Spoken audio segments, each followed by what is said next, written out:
we're hitting on kind of an odd year of this so far. I mean, we had Advent run smack into Christmas Day, with it last Sunday of Advent being on the Sunday of Christmas being the very next day.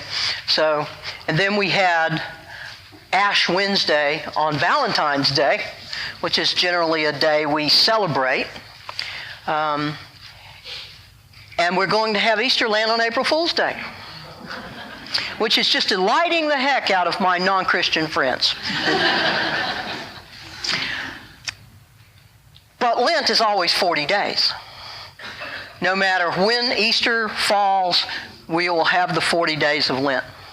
Now, in today's reading in Mark, we have Jesus coming forth to be baptized by water and by the Spirit, and his ministry is suddenly revealed and he's opened up to it. And then it says that he was driven by the Spirit into the desert.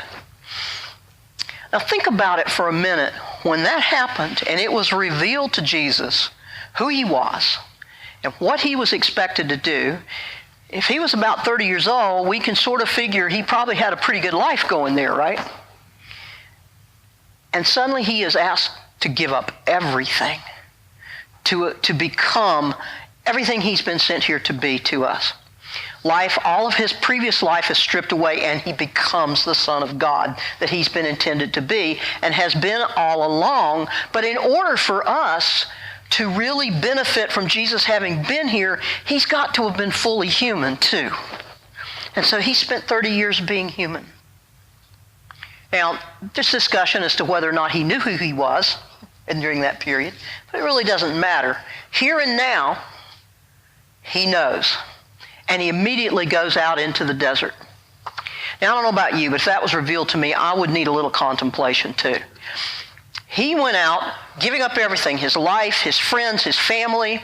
He walked away from everything to become the person he was called to be. And he did it through prayer, fasting, surrender, and obedience. So, our 40 days of Lent reflect Jesus' 40 days in the desert. 40 is one of those big numbers in the Bible, where we are asked for 40 days to contemplate our lives and maybe consider giving up some things in order to make room for things that God can give us.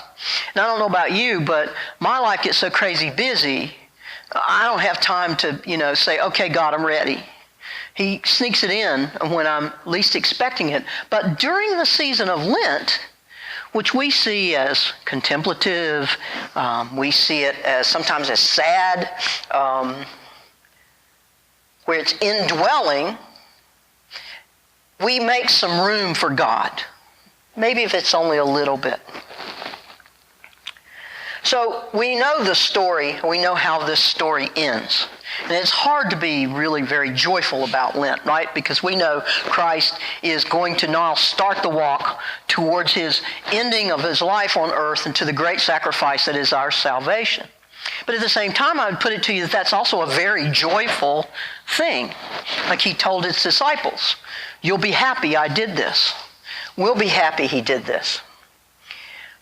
We need to be thankful and joyful in Lent as well, because we are about to receive the greatest gift humankind has ever been given. And that's worth celebrating. And we celebrate it even if we're sad because of the reason he had to do it. And that's worth thinking about too. So I put this to you, and I'm going to put it in. It's not meant to be judgmental. But when we think about what we are supposed to give up for Lent, and the supposed is a word we put on ourselves, is God is not asking us to do this. This is our act of faith. Why do the majority of people I talk to tell me they are going to give up chocolate? Have you thought about it? How many people do you talk to when you say it's Lent? What are you giving up for Lent? And this is kind of almost a joke sometimes with us. What are you giving up to Lent? Chocolate. Now, I will not say that chocolate's not very, very, very important to some people. And to give it up may be a huge sacrifice. But the real question is that enough? Is that enough? And only you can answer this question inside. There's no right or wrong answer. It's your own personal response to what we're expected to do as Christ's body on earth. Are we giving fully to God? Are we opening ourselves up at that point? Is chocolate enough to blast ourselves wide open for God to come and reside in us in the way He wants to do? We're asked to do nothing short of total glory, total surrender, and total obedience. And those are big things, and they're a little scary. The question is, once we give it up, where do we go from there? Because I know, we can give up something for a week, we can give up something for a month, maybe we can give up something for 40 days, but good and darn well you chocoholics are going to be right back on it as soon as Lent is over, right? Did you get everything you needed out of that? Does it helpful for us to give something up and then go out and pull it back to us as soon as the period is ended, as though a temporary sacrifice to God is what's expected of us? So why don't we give up some things that would open us up further and actually start to change the world? And I would challenge you to think about this, and I'm sure you can add endlessly to this list, but some things like impatience, anger, mean-spiritedness, self-centeredness, fear, lying, cheating, self-indulgence, pride, discrimination, hatred, bitterness, entitlement, blame, doubt. Go deep. That's what we're asked to do. Go deep and see where that is. And do it joyfully. Do it willingly, not like God's having to drag us by the back of the neck. It's like Jesus tells the people that are fasting, wash your face, put on your best clothes, oil your hair, stand up straight. Don't look like you're suffering, because you've gotten your reward. You've gotten the pity of the people around you. We're asked to do it with great joy. We're asked to celebrate this season of giving to God in order to allow Him to give to us. Now, I don't know about you, but I find it very hard, often in life, to find the time to sit there without any interruptions. I have 4 dogs, 2 parakeets, a guinea pig, a bunch of outdoor cats, and a wife. And there's constant in my house. The minute I settle down, the dogs need to go out. Guaranteed, every time. So I need some help to focus. And a brain that just won't shut. You have brains that won't shut up no matter how much you want them to? That's the moment when they want to discuss everything that's happening in the world. It's hard for me to do it. And I need things that help me focus. And during Lent, in particular, I use a lot of icons. And I brought some for you to take a look at up here, and feel free to look at them and touch them and hold them. But I had, before we left Maui, we replaced all the floors in our house.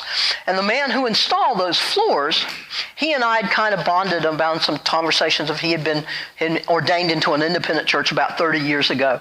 And he hadn't done ministry in quite a while, and he knew that I had just been ordained. So he showed up in my garage, knocked on the door, and he had this with him, this framed thing. And he said, I don't know why, but I know I need to leave this with you. These are all the names of God, all of them that we could fit on this parchment. And this is all hand-done calligraphy. And it's an absolutely stunning thing, and I was just blown away that he showed up at my house and gave this to me. During Lent, it hangs over my desk. I like to just sit there and read it. And that's often my meditation for the day. Because if I can't do much of anything else, I can just read the names of God. But I invite you to do this joyfully. I invite you to go deep and see what that thing is that you're afraid to kind of give up. And give it away and see what God puts in its place. And icons can be anything. They can be your child when she's asleep. It can be a daffodil if that gets you going. It can be nature, a rock, your wife's hand. An icon is the thing that centers you and gives you peace and allows you to go deep. So I invite you to do it, and to do it with great joy as we celebrate the greatest gift we were ever given. Amen.